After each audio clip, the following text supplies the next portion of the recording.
All right. Happy Tuesday, everyone, and welcome back to another Learning Tech Talks, where we are living at the intersection of business technology and the human experience.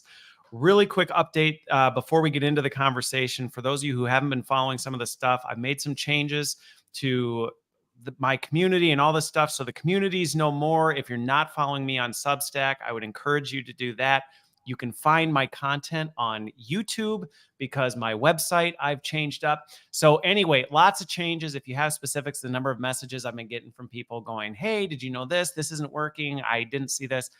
So feel free to reach out and ask. But today I'm joined by Pete Sena, and he is the founder of Digital Surgeons. And we're going to have, based on our backstage conversation, we're going to have the conversation that we did not plan for, but that I actually think is extremely needed. So we're going to be talking about really just acknowledging the state of things in the world right now, where in many ways it feels like easy things are extremely hard right now. And there's just an air of, I don't know if it's tension or challenge or whatever that is, but then focus on an inspirational note of how do we use our creativity to push us forward? And how can we do that in a world that's changing a million miles an hour, and AI seems to be reinventing everything by the hour, and it can just feel like an impossible task. So Pete, first of all, thank you so much for joining me and for being comfortable and just coming on and having just this organic conversation with me about this. You are extremely qualified to have it with me, that's for sure. I appreciate that. It's good to be here. It sort of feels right now like diapers and dumpster fires is sort of the thing that I'm thinking a lot about this week. Maybe that will be the title of this episode, just diapers and dumpster fires, because that's a pretty accurate state. I mean, I got 7 kids, and there's 7 kids. God bless you. How do you have time for that? That's a question I get a lot, and that's not for this podcast. So anyway, but yeah, no, I'm looking forward to this. For those who are not familiar with you and haven't had the wonderful chance I have to get to know you, a little bit of your background. Yeah, for sure. So my name's Pete Sena.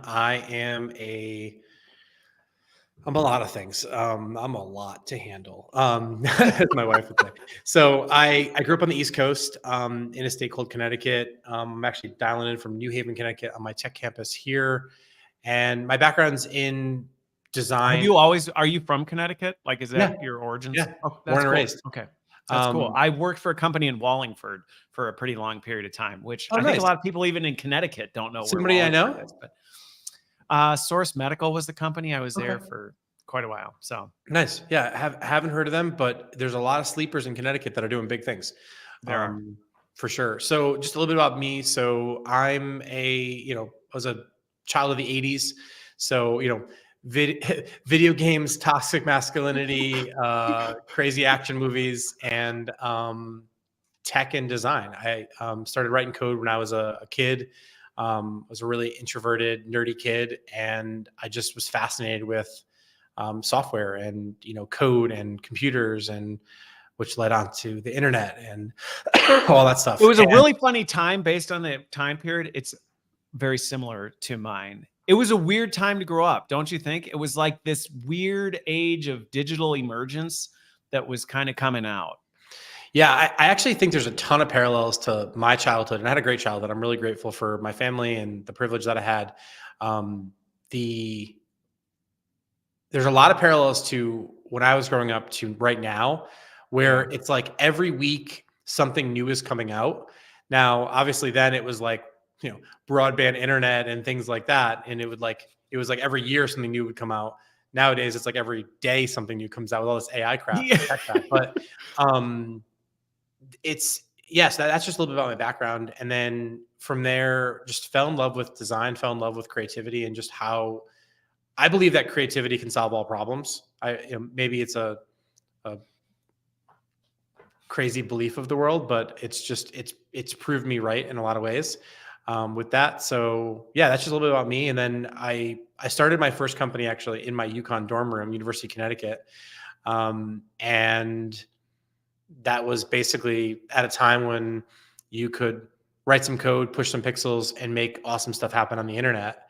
And And it that was new. It was relatively new. If you were it was doing super it, new. it's not like everybody and their mother had a creative business where they were doing that. Yeah. Who would have thought that making crazy MySpace pages could turn into working with some of the biggest brands in the world? Yeah, thank you very much, web programming. Tom. Well, Yeah, you can thank Tom, the original. Do you remember? Do you remember MySpace, Tom? absolutely. He Everybody was in was my friends with top 8. Tom. Yeah. Oh, that is so funny. It's interesting because I've had multiple conversations. Not all of them have been released. So some of them have been pre-recorded. But your story, there's something similar that threads through that, which is this continued disruption of this misconception that people who thrive around technology are left-brained, very process-oriented, that kind of thinker. There's a stereotype that kind of goes along with tech. And the more I explore the landscape of this and talk to folks, creatives find really unique ways to do crazy stuff with technology. And it's, to me, just completely blowing apart the stereotype of people who will be successful around tech look or sound like this. And it's like, nope, just not Yeah. even remotely true.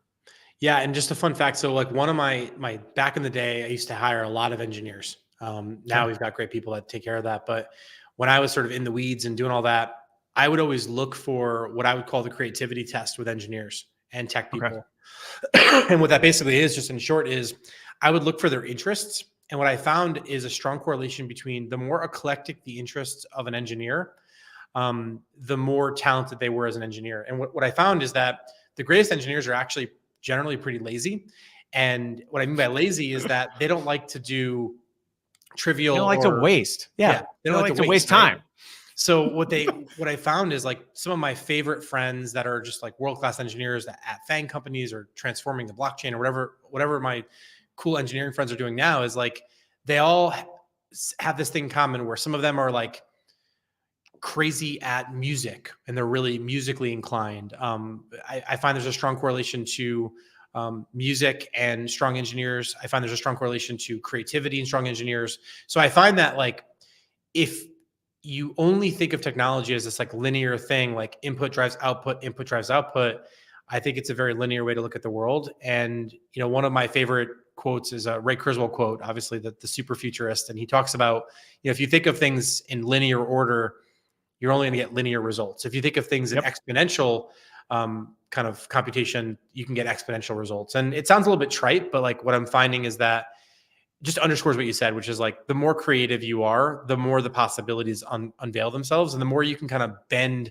light around the corner and capture lightning in a bottle in a way. I think that not every person who follows the 1, 2, 3, 4 status quo is able to do.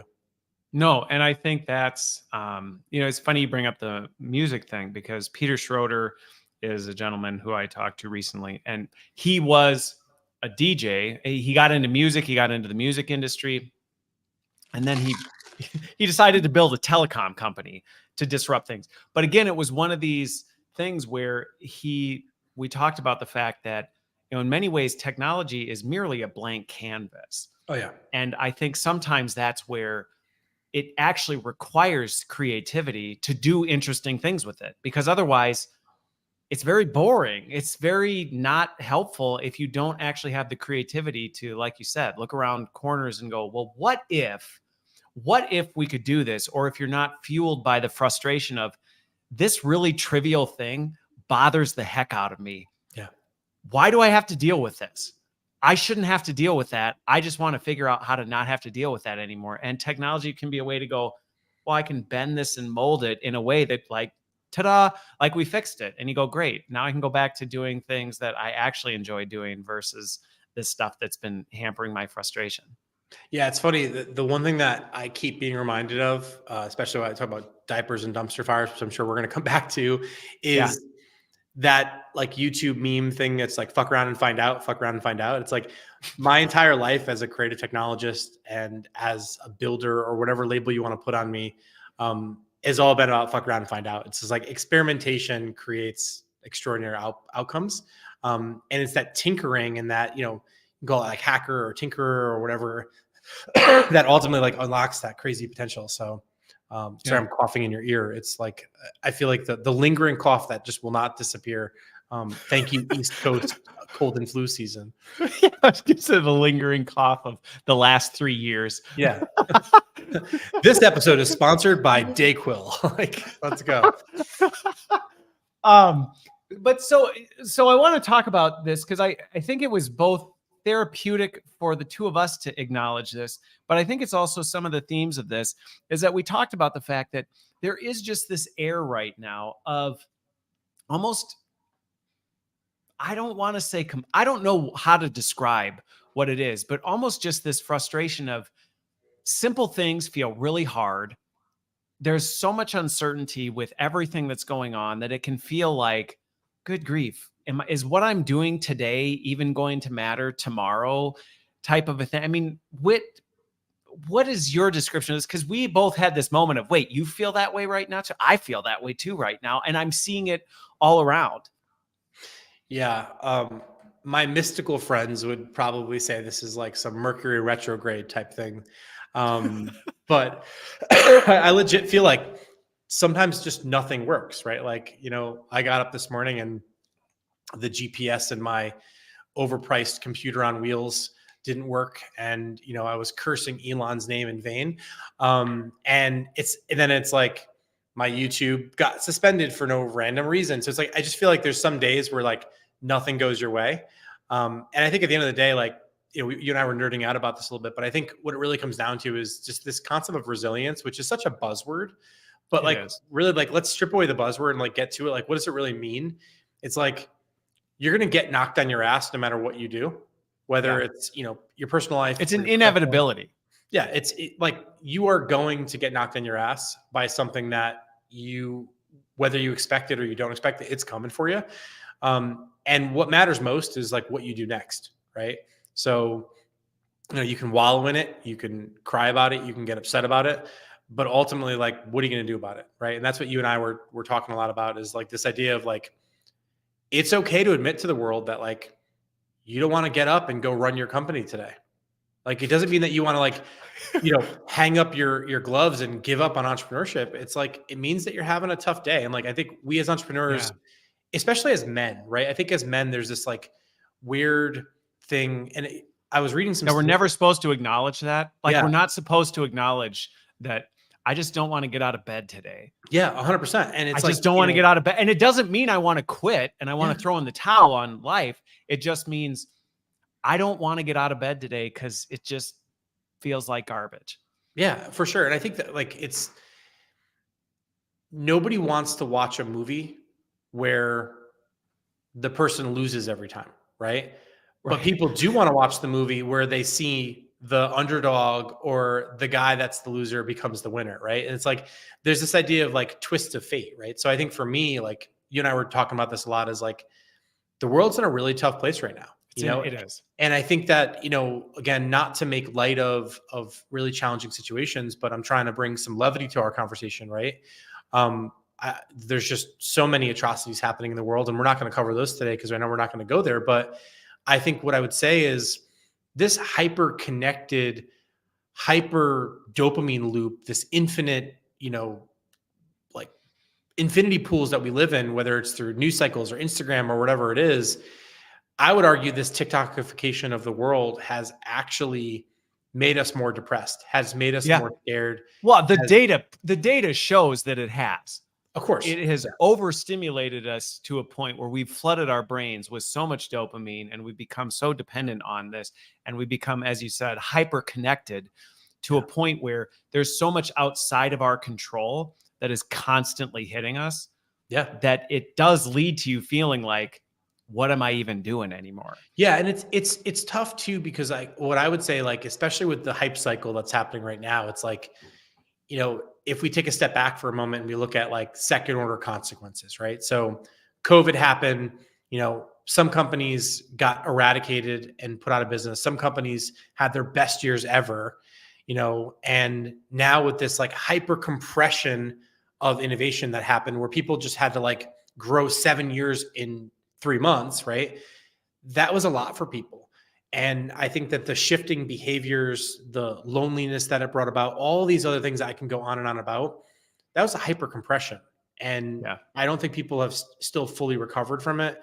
There's a lot of data that's coming out now talking about, the percentage of people that, have like brain effects as a result Mhm. of COVID or other related things. And again, this is not me trying to get on a propaganda machine, but rather to say like No. all that happened. And now we're in this world where this AI thing happened, right? And Yeah, we got hit back to back. yeah, we got hit back to back. And I Big think time. the AI thing is crazy because, as for myself, just being vulnerable for you and the audience is like, I spent the past 2 months building new innovations to get ahead of the curve. And I like to think me and my teams and my companies were ahead of the curve. And then Sim Altman gets on stage and goes like, ta-da. And half the shit I just spent thousands of dollars and energy and effort doing got wiped out in one dev day event, Yeah. right? That's like on Yeah. And YouTube. I'm not laughing at your situation.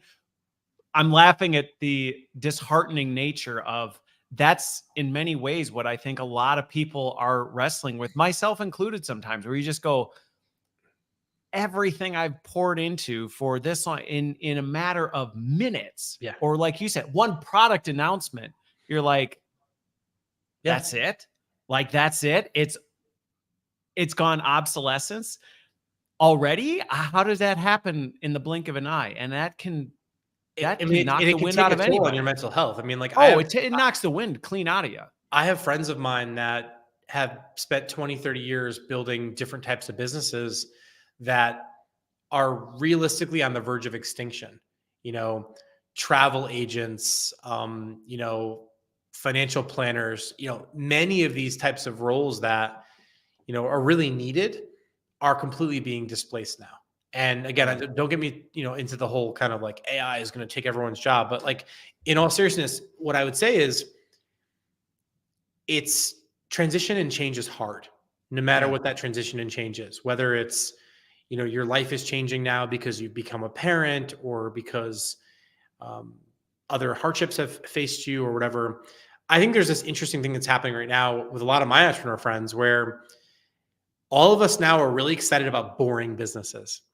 And I think the reason we're excited about boring businesses is they're like, oh, cool, like an ATM machine, like people still use those things. Like I'm not personally one of the people that's jumping at that, but it's like I have friends of mine who have made a ton of money buying ATM machines and installing them in dry cleaners and, and little bodegas. Yeah. And it's like to think that we're thinking about installing ATM machines that dispense paper money in a world that's going towards the blockchain and fintech and Right. Where you're going to digital be money. a bank and have your own. Yeah. But Yeah. but it's interesting because it's those boring businesses right now that cash flow quickly, that have margin, that, when Sam Altman decides to drop his latest, magic or new innovation, it doesn't like wipe you out in a second. You know what I mean? Right. So, and not to go into the like off on a Well, no, but diatribe, it's interesting watching. It's interesting watching because I don't know. The book of Ecclesiastes, Solomon says, he's like, we think things are new, but they're really not. Like nothing's really new under the sun. no. And it is one of these things where it's cyclical in nature and watching things. It's interesting hearing you say that about entrepreneurs who are getting excited about old things. Yeah. And in many ways, I see some of that same thing happening on a societal level where people are re-engaging back with things that were really compelling that we thought were outdated 10 years ago, but they are cool now because it's like, well, wow, there's something classic and wonderful and beautiful about this, and people are gravitating towards these things that maybe a few years ago would have been, why wouldn't you, why on earth would you ever be involved in that type of a thing? And it's really fascinating. Yeah. Well, it's like, the bigger the problem that you solve, the more you get rewarded for it. So that like that's the thing that like I think a lot about. And it's like if you can bring a solution to someone that is not technical, Yeah. it might be the like 5-year, 10-year-old technology that someone like you and I is like, that's like super old school. But like, if all of a sudden someone feels like how it transforms their world, they're all in, right? Yeah. And if everybody's chasing the new shiny AI widget right now, and you're going in and just figuring out a simple way for someone to, digitize their receipts, right? We've had Yep. OCR technology for north of a decade, right? But like, Yeah. go to like a local small business that's like doing okay or doing well, and they've got like a receipt book or whatever, and like that one little change that you and I Could radically transform, right? That we could do in a heartbeat could yeah, radically transform their entire business. yeah, it's like, I mean, you and I could rig that up in Zapier or Airtable in like 15 seconds, right? Without a line of code. But then that could save them, 30 hours a week, in which case Yep. they'll pay almost whatever they can afford to Yeah. solve that problem. So it's interesting. It's what I would say though, is just going back to the thing about, diapers and dumpster fires is like, shit happens. And I think we just have to figure out how we're going to recover from it and just keep going. I think resilience and tenacity is something that's going to set apart the people who prevail versus the people who perish. And that's just going to be my thing. What I'm leaning into a lot more now with my friends and my relationships is realizing, like, what can I learn from those who continue to recover and keep going forward? And like, Yeah. what are their lessons? Like, I think you just quoted a Bible reference, I think just a Yep. few moments ago. And it's actually an interesting inspiration, because while I wouldn't consider myself super religious, there's probably a gazillion maxims and lessons that you can learn if you just ask ChatGPT about the Bible, right? Yeah. It's like, what can I learn about the most popular Bible Psalms that can help me lead better in 2023? Like, I'd be willing to bet with the right structured prompt, ChatGPT is going to give you some pretty cool, useful stuff there that, who knows, could make the next faceless YouTube channel Well, that makes and a bunch of money. well, and what's funny about it is I was in a conversation recently where somebody asked me, what is kind of the number one book you're using to try and navigate the current space? And I said, it's a 4,000-year-old text, because of some of the things that are in there, that it's like, well, there's some timeless wisdom that you can pull through from this that goes, yeah, what we're dealing with on the AI age in some ways is different and new. But in many ways, it's like you said in the very beginning, we grew up in the 80s and the 90s when the internet was a brand new thing and the whole world changed. I mean, I still remember the days where people were wondering, like, is the internet really a thing? Is this really ever going to go No one's anywhere? going to buy What's a anything online. website? No business is ever going to make a website. That is ridiculous. Yep. The days of brick and mortar, and granted, there was more of a timeline associated with it. I think that's some of the fatigue people are feeling, is the fact that it's like, good grief, if you didn't do it by next week, you're already behind. But we've been through this before. I've seen the patterns of this whole thing, even in my short lifetime, play out in cycles already. And in some ways, while that can feel exhausting, in many ways, I find that inspiring, because it does help you go, we've been through this before. Yeah. We've gone through this for sure. And we will adapt and we will charter forward, even though right now it may feel like, I don't see how that's going to happen. And it's like, you know what? That's okay. So just keep putting one foot in front of the other and keep stepping forward, because that's the only way through, is to just keep walking. Otherwise, you're just going to sit in the sludge. No, I love that. And one of the things I got me thinking about is, I really want to meet the head of business development for whoever got a Bible in every hotel in the world. Because I feel like no matter where I've ever been, I've been to a lot of different countries, and there's always a Bible in the end table next to the bed. And it's like, it's just super interesting. No matter what chain I'm in, there's always a Bible there. And I just find that I want to meet that salesperson back in the day that figured that out, because that's probably one hell of a way to scale, right? Is like, if you can get your teachings thousands of years later, just in every damn hotel, from from the W to the Ritz-Carlton, Yeah. So on this lines, because we've talked a little bit about the current state, and I think, the other thing that I think can be healing or just helpful in these times is even acknowledging this. I think sometimes there is this pressure to seem like I've got it all figured out. I've got all the, I don't feel this way. I'm keep pushing forward. And I think social media has exacerbated that because it's the highlight reel of everyone's life. So you'll get depressed looking at anybody's social media because you look at it and go, wow, they've solved every problem in the world and their life is wonderful 24/7 and mine isn't.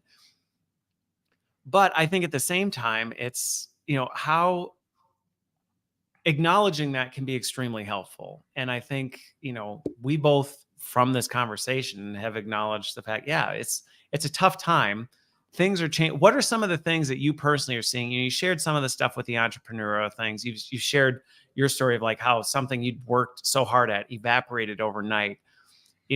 Any other things that when you think about the diapers and dumpster fires that you see people just wrestling with right now, contributing to kind of some of that? And then I want to transition to what we can do about it and how creativity can actually be a powerful path through it. Yeah. Well, I think what's interesting is like, if you look at, take like someone like a Logan Paul or a Dan Blazarian, these people that are like private jets and like parties and all the crazy cool stuff. As viral and successful and as much that they've been able to kind of like move the needle for their personal brands, it's the sort of Kardashians that have really figured out that authenticity behind like, let's show you the good and bad parts of our life. And people just feed on that information. Right. So like what I think is interesting is like looking at the creators today that are performing the best, whether it's like the young creator that just started a YouTube channel or, the like creators that we see on LinkedIn or whatever network you want to pick. There is, I think, a sense where people, people want to see the real now. I think people don't want to just see the private jet moments. I think people want to see the struggle. They want to see that someone is human and that they're not this sort of infallible kind of like perfect demigod, which I don't think anybody is, right? So I think that got me thinking when you said that just a minute ago. I was like, all right,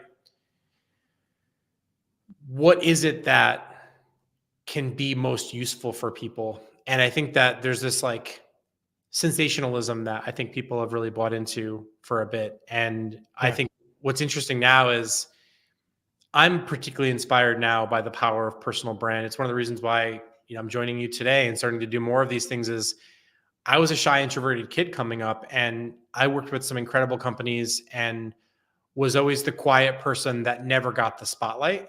But I'm realizing today in the attention economy and the distraction economy, time and attention are the currency that drives brands forward today.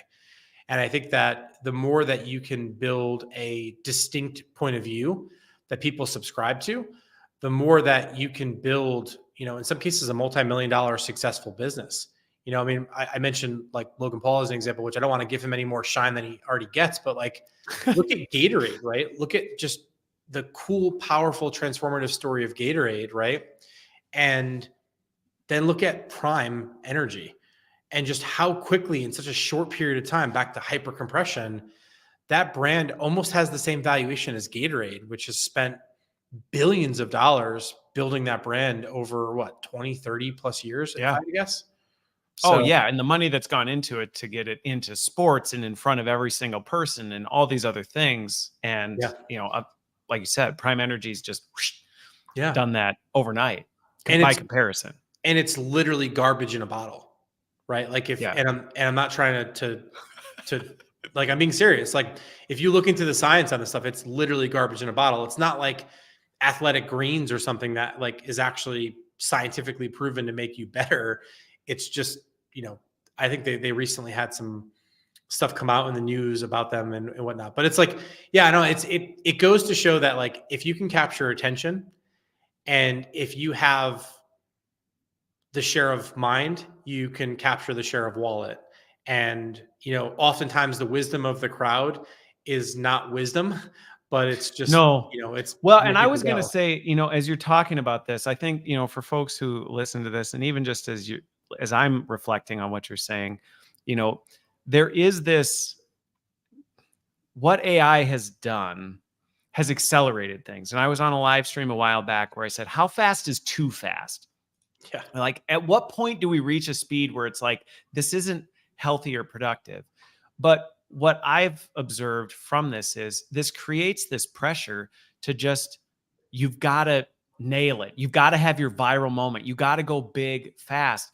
And what I've seen is when you actually watch things that do that, they're often not sustainable. They may get that giant influx of boom, and then they fall off a cliff. And it's that consistent putting one foot in front of the other, being authentic and being real, and just continuing to march forward. No, you're not going to blow up and become a global superstar overnight, but you're also not going to crash through the crust of the earth because somebody caught a post that you made once that was completely, and it just completely destroys everything you've built because you've been that consistent thing. And I think in some ways that can give people hope and inspiration in a time where it feels like, if I'm not just running at full sprint 24/7, hoping to catch that one needle thread, I'm doomed. And it's like, well, no, but that's what this energy kind of has you feeling like. At least that's my observation, and how sometimes even I feel that pressure to go, do I just need to be like running faster, harder all the time? And it's like, Yeah. I can't do it. I mean, I think it's interesting, right? Like if you look at the law of the universe and you just like dig into first principles, which is what I try to do a lot, which is like everything compounds, right? Yeah. And it's like I'll give you a good example. I work with a lot of CEOs and business leaders, and some of the highest performing CEOs that I've worked with in, some cases Fortune 500 companies, right? Or just like high growth venture backed startups. Almost all of them have this. Well, many of them are ultra marathon runners or triathletes or tough mudders, or their ability to withstand consistent pain, whether it's Yeah. physical, emotional, intellectual pain, financial pain, and keep going, is something that I think is a special trait that I never really thought about, right? It's like a lot of times that it's the ability to keep going that sets people apart from I'm sure you've heard the story like 6 Feet from Gold, where it's like, during the gold rush, you had a bunch of people that were all chasing it. And, there's a lot of like parables and maxims and stuff about this, but like the people that like gave up and were like, yeah, I'm just gonna move on to something else. It was the person that stuck with it that ultimately, hit the gold. And Right. what They they realized, eventually landed it. They eventually hit it, and everybody else had filtered out. but then people got really mad because they're like, oh my God, I was only 6 feet from gold. Right. And there's a classic, like I think it's Napoleon Hill wrote a book about this years ago. I'd have to fact check that. But the bigger point here is I think people give up a lot of times before they hit their big break.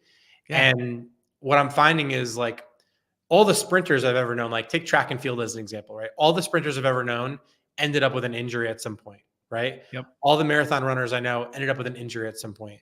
But I think the difference between the marathon runner who can run sprints and the sprinter who can't run a marathon is that those who can keep going are the ones that prevail. And that's just what I've seen, is that like it's like that supernova moment, right? Where someone just completely burns out and then they never come back. Yeah. I see that a lot, like where I'll be in like a CEO mastermind group or something, and you'll see somebody break down and you'll never see that person again. Yeah. They complete. And And that's what I was saying. Like, you can keep striving for this like skyrocket moment, and you're just pushing yourself, pushing yourself, pushing yourself. But then the number of people in my circle and sphere of influence where I've seen the gas runs out and they come crashing down and crash through the mantle of the earth, and they never come back out because they hit so hard and they weren't prepared for it. And I think that's one of the other things that I've seen with the tech boom or the AI boom is that overnight success usually doesn't end up going well because you're not prepared for what comes with it. And it can be you can learn some really hard lessons along the way. And sure, there's countless examples of people who have somehow made it, but the ones I know who have learned and adjusted, and they didn't keep doing what they were doing before. They didn't just keep like running yeah, for the well, flag. they readjusted. What I would say, just to push back on that a little bit, is no overnight success did it overnight. And there's a lot of people, to your point, that like went viral or had some special moment happen or had their like 15 minutes of fame or whatever, right? Or 15 seconds of fame, as we live in this economy. But I think what's interesting is that it's the people who have been like really obsessed with a problem for a long period of time that are the ones that are, uber successful. Like everyone wants to talk about AI, and you can't talk about AI without ChatGPT and OpenAI. But Sam Altman's been a disciplined startup builder. I mean, you can go back to his essays from years ago where his mental fortitude and the way he was thinking about the world, his theories on that. I mean, OpenAI started as a research lab, right? Like, most people don't realize like they've been at people this think this whole thing spun up at the end of 2022, and it didn't. 100%. And there's billions of dollars and blood, sweat, and tears that have gone into it, even though now we're reaping the benefits, and it's easy to look at it and go, wow, that thing just came out of nowhere, but it didn't. Yeah. And I think it's also like hyper compression, right? So like we can talk about Moore's law and how we all know about things like Moore's law, and some would say that we beat that a while ago, but like whether it's, the chips in our pockets that can, be faster, better, cheaper, whether it's, time and the compression of time. Like, I think what's happening right now is what's possible. The more knowledge we obtain as a civilization, we can do in a faster cycle, right? So everything gets faster, better, stronger, cheaper, faster, better, stronger, cheaper over time.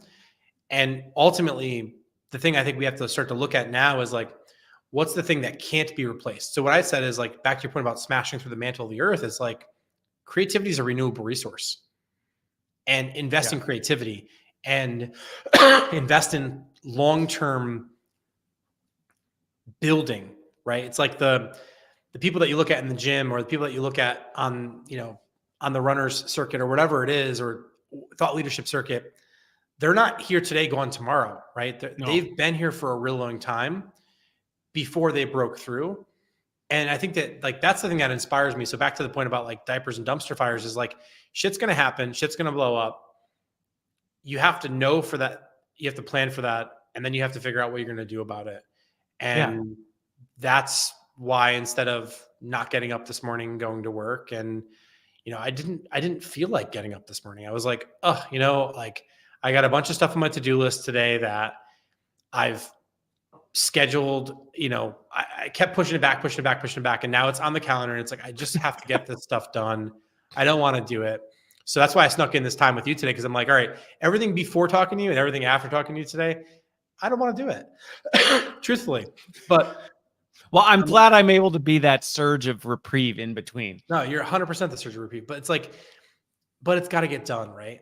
And I think that what I'm finding right now is the people who put off today until tomorrow are the ones that never get to tomorrow in the way that they want. No, because then tomorrow comes and there's something that pushes it to the next day. And then I think the thing that I would add to that is, I do think there's room to sometimes say, today I'm not going to get out of bed.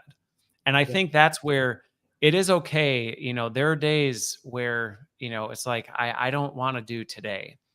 But I think what is different in kind of articulating what you said is, it's about being intentionally conscious about that, and also knowing that that's just today. I need that today, but that's not a perpetual, I'm waiting until it gets better. Cause it's like, well, it's never going to get better.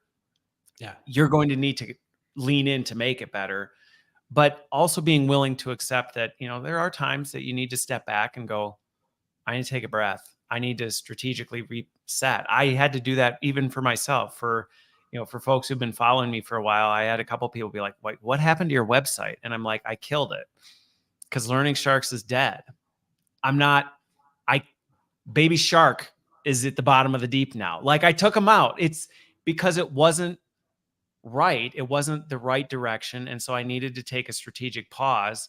And sometimes you need to do that, but it has to be with the end in mind. And I think that's one of the things of like, where is that next step that you're planning on taking?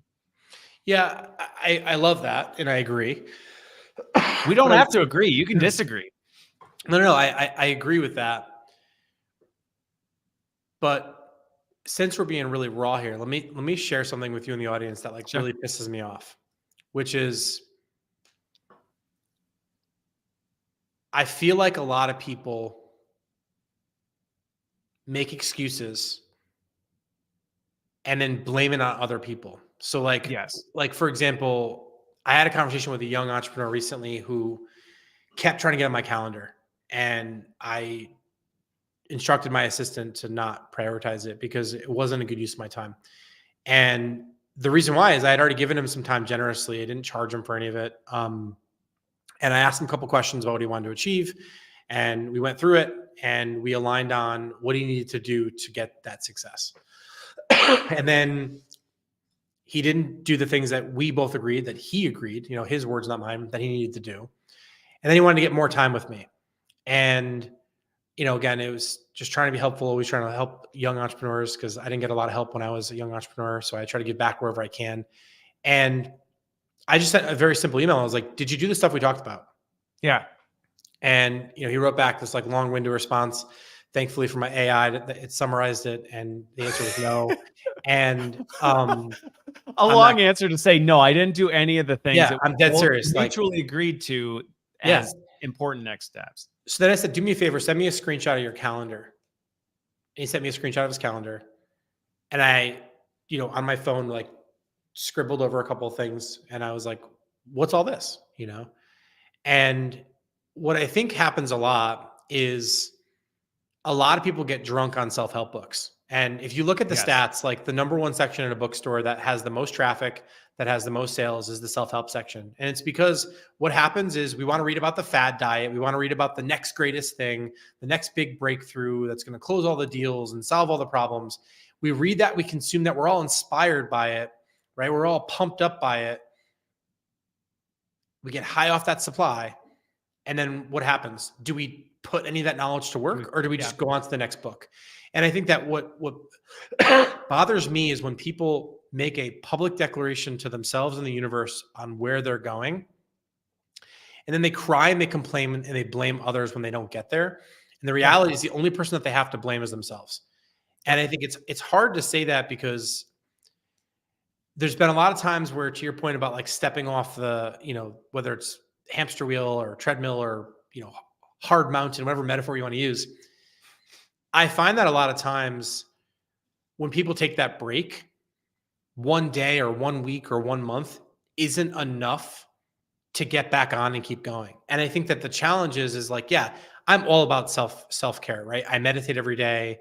I really prioritize sleep now because I was stupid in my 20s and 30s and never used to prioritize it. And that is the most stupidest thinking you can ever have, which is like, let me sleep less and I'm going to be a better leader. Like I was that asshole for about 20 years. And I get up at 4 a.m. and then I go to bed at 2. It's not. I work 22-hour days, and the other 2 days I spend learning more at work. It's like, no, you're an idiot. Like, do you not know how the bio machine that is a human works? But I was that asshole for 20 years thinking that I could just, have another cup of coffee or Red Bull and keep going. But so it's comical now to look back at my stupidity, and I'm making fun of myself, not anybody else. Yeah. But I get back, and what's my point here? My point is that if you want something to happen, you got to do the work to make it happen. And look, it's totally okay if you don't want something to happen, right? Some of my happiest friends that I have live in a cabin in the woods and, work 10 hours a week, and they have exactly what they need and want to be happy. And they spend their time exactly how they want to spend their time, right? Yeah. I have a different goal in life, right? Like I have a mission that I'm trying to solve with creativity and curiosity, not for myself, but for other people. I can't do that from, sitting on a yoga pillow with no internet connection out in the sticks. I can't do that in the woods and just meditating for 20 hours a day.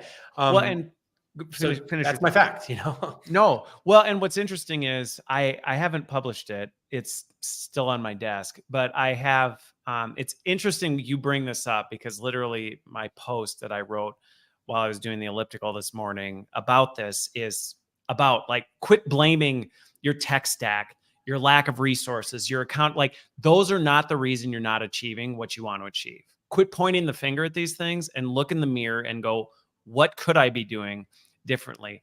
And I think the big difference is, and this is what I wrote my book about, is it's about that intentionality Totally. of, again, being consciously choosing that. If you're going to say, I need to step off the whatever for a day, it's a conscious choice of, I'm doing that for this purpose, for this length, so that it puts me in a better position to do this thing that is what charts me forward. And I think that is really kind of the bridge between what we're both saying, which is you can get trapped in that cycle of, like you said, the self-help cycle. I just need to take a day for myself.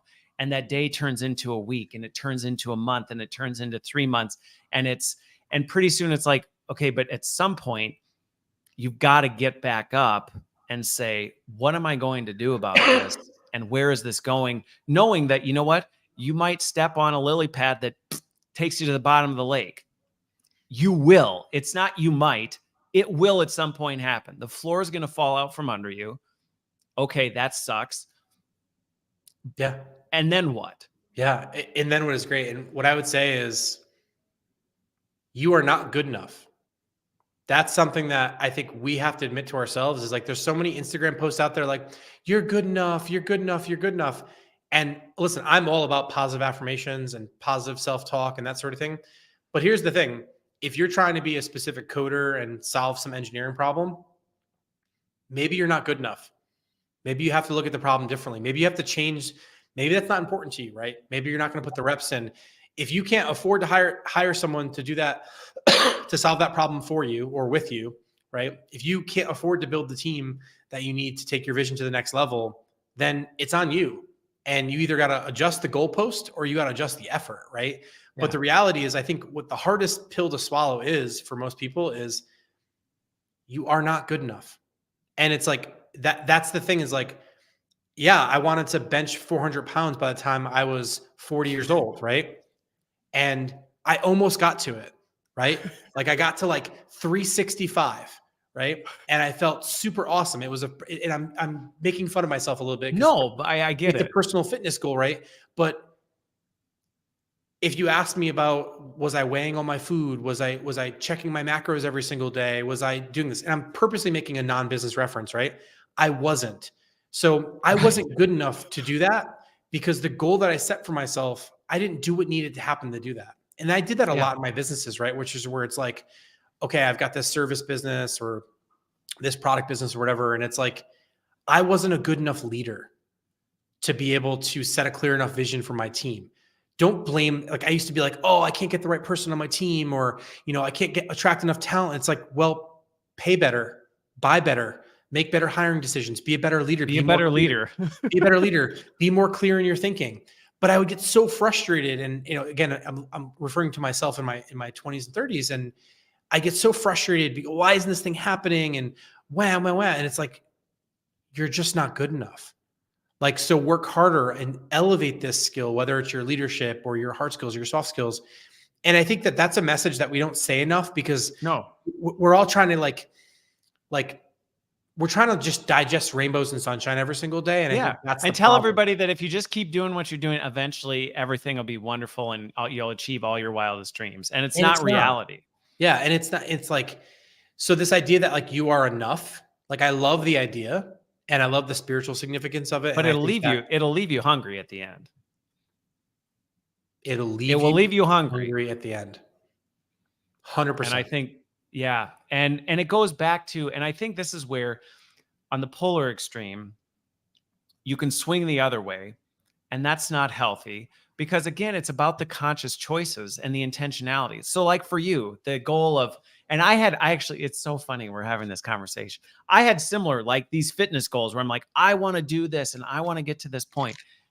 And then I realized I actually don't think I care as much about it as I think in my head, because if I did, I would actually be more committed to doing these other things. Because I know cognitively, if I really want to deadlift this, then I need to do this and I need to do this and I need to do that. You know what? I guess I don't really care that much about it. And that doesn't mean, oh, well, then I guess I got to throw away lifting weights. No, it just means that goal changed, because the intentionality, when I actually asked myself, why do you actually want to deadlift that much weight? I'm like, well, I don't know, I set some arbitrary number in my head that I thought would somehow make me happy. And then the more I thought about it, the more I went, you know what? You would get to that number anyway. Yeah. And then it'd be the next number. And you'd go, well, now I'm not quite there type of a thing. In And my so, case, it was my fucking ego, right? It was like, why do I want to do this thing? Because society or somebody I follow on Instagram or social media was able to do this, and I felt that I should be able to do this. And it's like, you know, it's hilarious. The other day I was talking to somebody, and it's like, I don't have a dad bod. I have a father figure, and it was like I was like laughing at myself, right? And it's like, yes, I would love to have six-pack abs, right? Why? Because who doesn't want to show off six-pack abs? Like, it's the coolest thing that Hollywood has made us care about. But right, at like the end of the day, the whole world has told us as a guy your whole life that is like the apex of health, is like, look what happens when I lift up my shirt. Yeah. And then when the cheese plate comes out at the party and I'm the gavone that just devours the cheese plate, it's like, Pete, maybe if you want that thing to happen, you shouldn't devour that cheese plate every time it shows up, or you shouldn't do all these particular things that are in direct opposition of what you want to seek. And I make these examples because I think they're all relatable for people, but I see it with business too, right? Which is like, I'll give you a perfect example. I do a lot of angel investing, and I have companies come to me all the time. We do pitch competitions, the whole thing. And the amount of times in the past 6 months, people have pitched me an AI concept, which is basically just, you know, empty ideas that are not solving real problems, that are basically just API calls to ChatGPT, right? It's like that little Scooby-Doo meme where you like lifts off the hat. It's like, I'm an AI startup that's democratizing blah, blah. And it's like, no, you're a single API call to ChatGPT. But what's funny is, like, I'm not making fun of these people, but like what I am saying is, like, when you dig into it and you ask a question, is like, well, what real problem are you solving? I get it. You're trying to say something shiny and novel, and the next cool technology will be there. But like, what's the real human problem that you solve? Yep. And when you can actually do that, it doesn't matter if it's built with chewing gum and silly string, or if it's built with the most technological breakthrough on the planet. What matters is, do you solve a person's problem? Do they think it's valuable, and will they pay for it? Yeah. And if you can get that, yes, and you can spin that flywheel a lot of times, now you have what all the startup darlings call product market fit. Yeah. And it doesn't matter if that's the ATM machine in the bodega that only accepts cash down the block from your house, or if that's the guy who spends 20 hours a week scanning receipts in at the dry cleaners, right?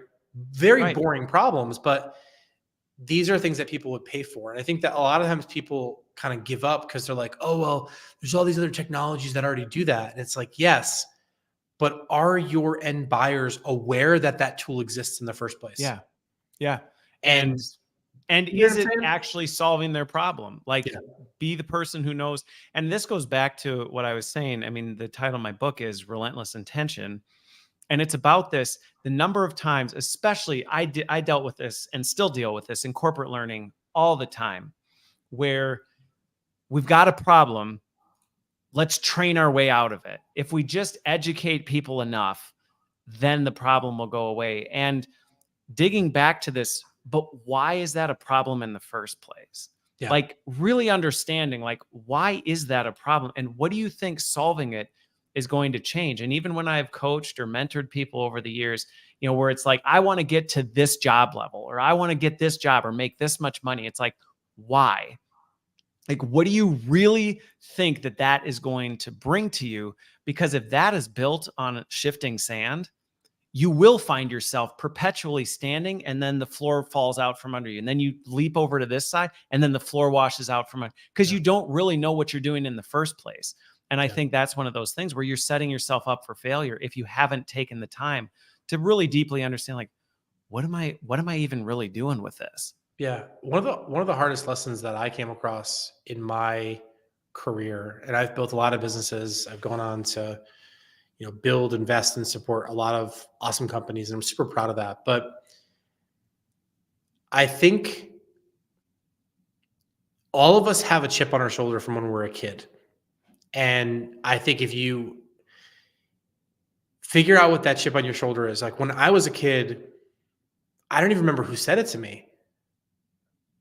It was a teacher So I had ADHD growing up. I didn't Okay. know I had it, right? Because I tested for it when I was 17. So like it would have been great to figure that out when I was 7, right? Yeah. But No sooner. you know, all it meant for me, again, nowadays we have words for that, right? But like what would have been helpful for me to understand is that I'm a visual kinesthetic learner, and that auditory and linear based learning modalities don't work for me. Right. It would have been great if I knew that at 8 years old. I would have loved school. I would have loved math. I would have crushed that shit. Right. Now I'm like taking math classes at like 40 because I'm like realizing that math is the law of the universe. Right. Like I watched that Oppenheimer movie and I'm like, oh, I wish I had that like badass theoretical physics brain. Right. But like, not to get on a tangent, but I say that because what's super interesting is someone told me that I was stupid as a kid.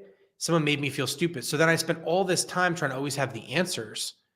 And I spent all these time trying to prove people wrong and prove people I'm smart. Look at me, look at me, look at me. That ego, that craving for validation. When the reality is the businesses that I worked at that I was the most successful, they all had two things in common. One is I relentlessly stayed with the problem and I kept working on it. And I didn't just jump to the next shiny object. That was one thing. The other thing it had in common was I didn't try to solve the problem in the first go, right? I used to think, oh, I have to have all the answers. What I've realized now is the smartest people, the most successful people are the ones that have the questions, not the answers. Because the more you can spend time with the problem, figuring out what it is that you're really truly solving, the more you can move past like the novel, shiny stuff that's at the top of the surface and get really to the bottom of the iceberg. Like, what's the thing that's at the root cause of it? You know, in my world, we call it 5 whys analysis or root cause decision trees. And there's all kinds of fancy buzzwords. We always have to systematize everything. We can't ever just go, just get to the bottom of the root. What's going on? It's like, no, we got to have a fishbone diagram to get there. 100%. We do, because when we have a model of something, people feel like we're smarter, right? Because we can explain something and with jargon and that sort of thing. But I really think that that's the root of all of it here is like, what problem are you solving? And I think that when we look at our careers or we look at our companies or we look at our teams that we're managing and leading, it's like, what's the real problem that we're solving? And can we strip past the sort of veneer of sexy and shiny and really get to the root of it? And I'll be really honest, like when I've done that successfully, probably 10% of the time or 20% of the time, if you want to do Pareto 80-20, like when I've done that successfully, right? Back to models, just making fun of myself again. Yeah, we like, have to. You have to, right? Then I've cracked it. But when I've had the answer right away where someone's like, oh, like, how do we solve this problem? And you just answer it versus like going deeper. Surface level analysis leads to surface level success. Yeah. Deep level analysis leads to deep level success. So the question you have to ask yourself is like, do I want to solve the surface level problem or do I want to solve the deeper problem? And I think the people who pursue the deeper problems, they realize that you're not going to get that in the 15 and 30 second Instagram videos and TikTok videos. You got to go deeper and you got to go past the headline and actually read the library. And that's sort of my, like, that's 20 years of my epic mistakes boiled into 30 seconds for the audience here. Because when I've gotten over my shit, you know, which is like, who cares if someone thinks I'm stupid? You know, at the end of the day, who cares? Who cares? Like, okay, cool. You think I'm smart? Is that going to pay my rent this month? Or like, you think I'm stupid? Is that going to pay my rent this month? Like, or, well, you think I'm stupid, but you know what? There's a lot of other people that are paying me because they think I'm smart. Like, and that ego shit, I think, it just really kind of gets us twisted. I'll be really frank. It does. And it does. And that's the dumpster fire, is that I think we're all chasing something right now. And we feel like we got gypped, right? Whether it was, you know, COVID robbed my life or increased mortgage rates are robbing my ability to have my white cost of groceries is the reason I'm where I am, type of a thing. Yeah. But yeah, if you look at like the happiest people in the world, right?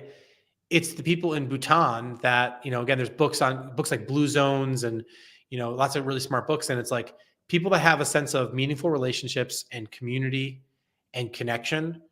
Those are the ones that are happiest, not the people with the highest net worth, not the people with the Bugatti or all the fancy material things. It's like truly the people who have a sense of purpose and community in their life are the happiest. And I know that, and I've read those books, and I say to myself, well, then why am I wasting all my Not time and energy doing this. figuring out Yeah.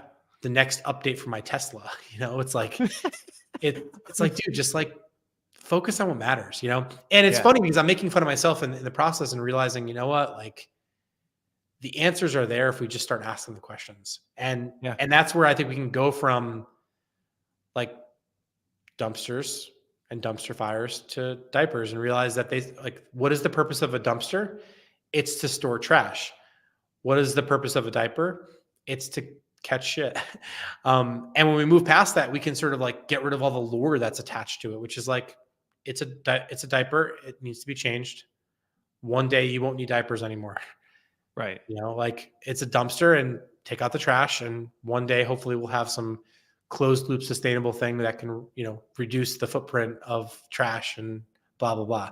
But yeah, I don't know. It's an interesting place to start and kind of conclude, right? Well, and I think going back to that, and again, I appreciate this conversation and just the vulnerability behind it, because I think that's where a lot of people are right now, myself included in that, where it's just really easy to be stuck in that cycle and asking those questions and taking. It's so hard sometimes to look in the mirror Oh and yeah. to acknowledge some of that stuff and go, geez, what am I really doing? Like, why am I? Let me actually ask why I'm actually really miserable with this. Is it maybe because I'm chasing something that really I'm never going to get there, because really it's vapor anyway. So once I get there and try and grab it, it's going to blow away anyway. And so part of my frustration. I'm chasing after something that actually isn't going to satisfy once I get there. And I think taking the time to do that, even though it's much easier to just distract yourself with creating a new GPT and standing up another business and throwing something else out. And maybe if I just keep myself distracted with social media and all these other things, then maybe I won't have to deal with it. But it's just sitting in the back seat, lingering the whole time. And eventually it's coming for you. And I think that's where, if anything, now's the time to take that reflective look in the mirror and figure out, well, what are you going to do? Amen. Well, Pete, I have so appreciated this. And again, it was so fun backstage going, you just want to talk about this and see where it goes and hope that, if anything, what's the goal of this?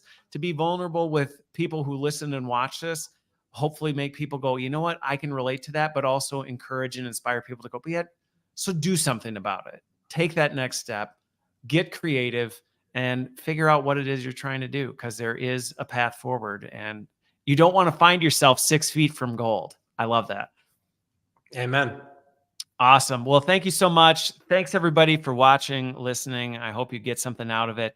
And we will see you. Well, you won't see me next week. Well, you might. I might push one of my other episodes and hold. I'm off for Thanksgiving. I'm taking a reset week next week. So we will see you all later. Thanks again, Pete, and we will see you on the other side.